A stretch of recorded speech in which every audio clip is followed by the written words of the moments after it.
E adesso la parola al vice sindaco Marco Giusa. Buonasera a tutti. Scusate se avrò difficoltà a respirare, ma devo tenere dentro la pancia e quindi faccio fatica. Io quando abbiamo iniziato la campagna elettorale mi sono chiesto una cosa subito, mi sono chiesto ma che cosa dirà l'altra lista per cercare di evitare la riconferma di questo gruppo? Anche perché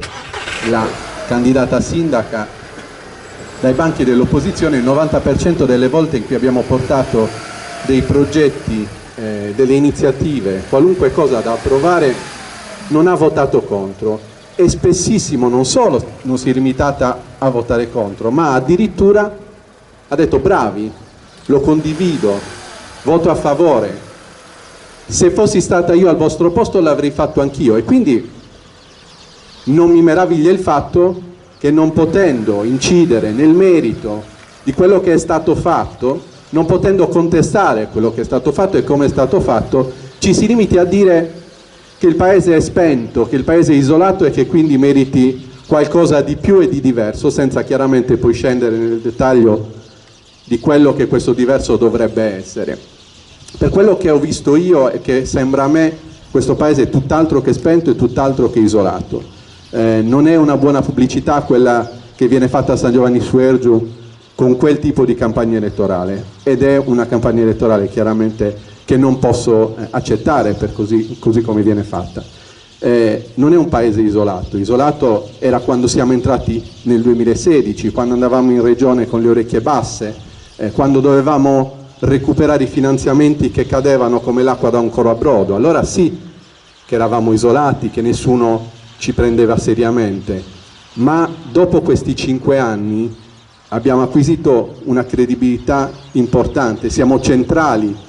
sempre in tutte le iniziative, abbiamo mantenuto la sede del comprensorio scolastico, uno dei più grandi del Sulcis, l'abbiamo tenuta a San Giovanni contro tutto e contro tutti con tantissime difficoltà, così come abbiamo tenuto a San Giovanni la sede dell'Unione dei Comuni.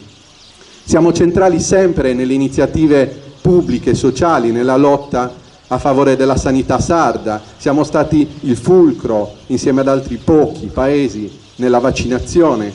siamo dei punti di riferimento anche in campo sportivo, anche per realtà più grandi rispetto a San Giovanni. Abbiamo organizzato eventi grazie alle associazioni sportive e culturali che ci hanno invidiato, che sono stati super partecipati, che hanno visto a San Giovanni tantissime persone, così come tantissime persone c'erano durante gli eventi estivi, originali, nuovi, freschi e super partecipati da tutti, non solo dai turisti. E questo non essere isolati verso l'esterno è lo specchio del fatto che non eravamo isolati all'interno del paese, perché dopo tanto tempo di frazioni e di frizioni siamo riusciti, grazie al lavoro di tutte le associazioni sportive e culturali in particolare, a creare un tessuto che ha lavorato in sinergia sempre, durante l'anno, durante le feste, durante gli eventi di solidarietà, sempre quando ce n'è stato bisogno. Quando un'associazione ha chiamato, quando la pubblica amministrazione ha chiamato, eravamo sempre tutti pronti a darci una mano, e questo si è visto sempre. E lo stesso discorso vale per il mondo della scuola. Il mondo della scuola non è cristallizzato, è un mondo della scuola che anche grazie all'attività del corpo docente, dei dirigenti, ma anche della pubblica amministrazione che ha saputo capire dove e quando finanziare, è un corpo vivo, è un corpo che si è dato da fare in 1000 modi, su 1000 temi, il caporalato, la mafia, le giornate della memoria, sono sempre stati un'occasione in cui essere protagonisti tutti insieme, in cui crescere e migliorare tutti insieme. La lotta al cyberbullismo è solo l'ultima di questi esempi, è solo l'ultimo di questi esempi. E non è un paese spento, è un paese che era spento quando nel 2016 i bambini della nostra scuola per un anno non hanno potuto fare l'attività sportiva nella palestra scolastica, perché da quando era stata costruita mai erano stati fatti i lavori che avrebbero consentito di ottenere l'agibilità. Quei 70.000 euro, 90 forse, che abbiamo utilizzato per garantire l'agibilità non sono qualcosa che si vede, perché la scuola era lì quando siamo arrivati e lì oggi, ma la differenza è grossa, perché i bambini possono fare l'attività sportiva durante le mattine a scuola, le associazioni sportive possono farla la sera. E a questo proposito mi piace ricordare l'attività di Giuseppe Pinna, dell'assessore Giuseppe Pinna, che oggi non è qui, così come non era qui in occasione del comizio San Giovanni Sueso di apertura, per un semplice motivo, perché prima poteva capitare che un ingegnere che ricopriva quel ruolo in assessorato avesse grandi possibilità di lavorare a San Giovanni Sueso. Oggi non è più così. Oggi ci sono delle ragioni di incompatibilità, di decenza, di morale che hanno spinto Giuseppe a lavorare fuori, a cercare lavoro fuori. E anche oggi avrebbe voluto essere qui, ma non ce la può fare perché è impegnato a lavorare in un cantiere fuori da San Giovanni. E il mio pensiero va a lui oggi particolarmente, perché non solo ha garantito, anche grazie al suo lavoro, che la palestra scolastica riprendesse la propria attività, ma lo stesso discorso vale per la palestra comunale, finalmente restituita alla comunità, lo stesso discorso vale per i campi sportivi, che in relazione ai quali si sono svolti ancora nuovi miglioramenti e che sono stati riconsegnati nei giorni scorsi. E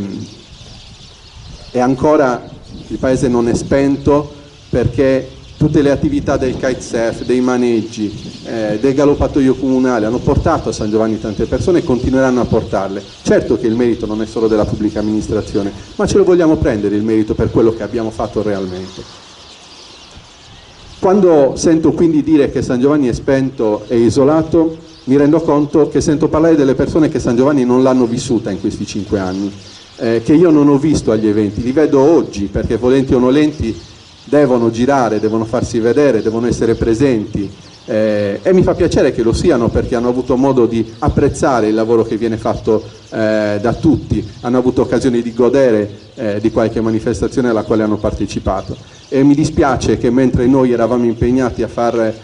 crescere San Giovanni, a farlo apprezzare ai suoi cittadini e anche all'esterno, loro stessero fotografando i fili d'erba. Mi fa piacere che adesso abbiano smesso di fotografare i fili d'erba, speriamo smettano anche di fotografare le targhe delle piazze, e così tutti insieme potremo iniziare a lavorare. Grazie, buona serata.